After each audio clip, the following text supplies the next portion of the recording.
হযরত ফাতেমা বলেন ওযু করে আসেন, গোসল করে আসেন। ওযু গোসল সেরে হযরত ফাতেমা রাদিয়াল্লাহু তাআলা তাকে বললেন কালিমা পড়বাই। কালিমা আমার না পড়ে আমার নবী রাহমাতুল লিল আলামিনের কাছে গিয়ে তুমি কালিমাটা পড়ো।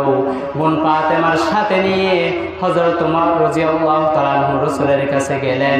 দরজা দিয়ে ঢুকতেন সাহাবায়ে কেরাম আতঙ্ক হয়ে গেলেন।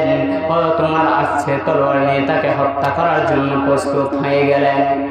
আল্লাহর নবী বলেন, ও সাহাবায়ে কেরাম তোমরা তাকে কোনো কষ্ট দিও না। উনি আমার কল্লা নেওয়ার জন্য আসে নাই, ওনার কল্লাটা আমার কাছে রেখে দেওয়ার জন্য আসছে।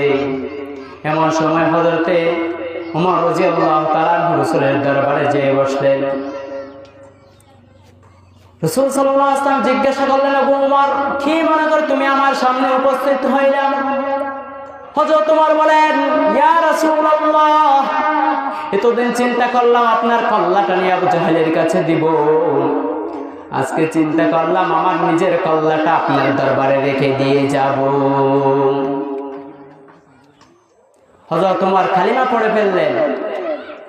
তারপরে জিজ্ঞাসা করলেন, ইয়া রাসূলুল্লাহ, আমি তো কালিমা পড়লাম, আমার দ্বিতীয় কাম?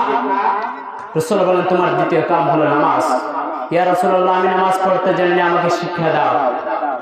শিক্ষা দেওয়ার পর নামাজ কায়েম করার জন্য প্রস্তুত।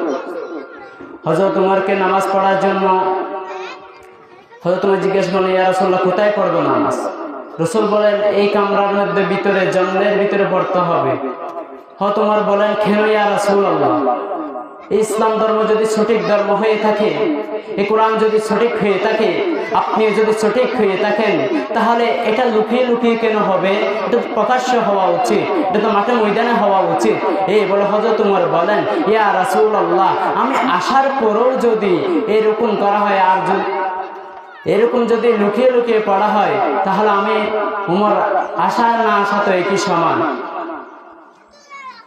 ওমর বলেন, আজ থেকে মাঠে ময়দানে নামাজ হবে,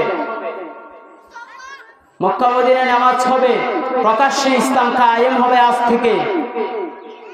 এই ধর্ম যেহেতু সঠিক, এই জমিন যেহেতু আল্লাহ পাক রব্বুল আলামিন সৃষ্টি করেছেন, তার সৃষ্টি জগতে, তার এই জমিনের মধ্যে তার ইবাদত হবে, তার গোলামি হবে।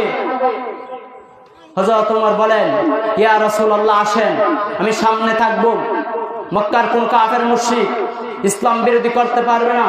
হযরত ওমর ঘোষণা করে দিলেন, ও আবু জাহেল, যদি মুহাম্মদের বিরুদ্ধে লড়াই করতে মনে চাই, যদি ইসলামের বিরুদ্ধে লড়াই করতে মনে চাই, কোরআনের বিপক্ষে যদি স্লোগান তুলতে মনে চাই, তুমি প্রস্তুত হয়ে যাও, তোমার সন্তান তোমার বিবি থেকে বিদায় নিয়ে আসো।